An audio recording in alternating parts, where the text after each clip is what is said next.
2 வருடமாக அட்டமத்த சனியின் அமைப்பில் பெரிய அளவில் கஷ்டப்பட்டு இந்த 8 மாசமா ரிலீஸே இருக்காத கடகராசிக்காரர்களுக்கு இப்போது அந்த விடியல் என்கின்ற விடிவு காலம் என்கின்ற இருளில் இருந்து வெளியே வரக்கூடிய தன்மைகள் கிடைக்கும் வயதிற்கு ஏற்றாற் போல.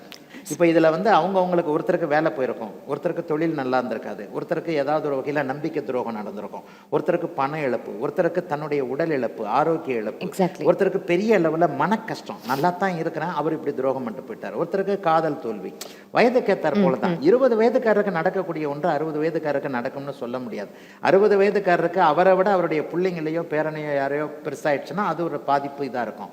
20 வயதுக்காரருக்கு என்ன இருக்கும்? காதல் தான் முக்கியமாக இருக்கும். அம்மா அப்பாவோட காதல் தானே பெருசு. ஆக அவங்கவுங்க வயதிற்கு ஏற்றாற் போல நடந்த சோகங்களில் இருந்தெல்லாம் வெளியில நானும் மனுஷன்தான், எனக்கும் நல்லது நடக்கும் அப்படின்ற ஒரு கான்ஃபிடன்ஸ் வந்துடும். ஓகே சார், தன்னம்பிக்கை கிடைக்கக்கூடிய அமைப்பு. எது இருந்தாலும் இல்லாட்டாலும் ஒரு மனுஷன் தைரியத்தை விட்டுறக்கூடாது.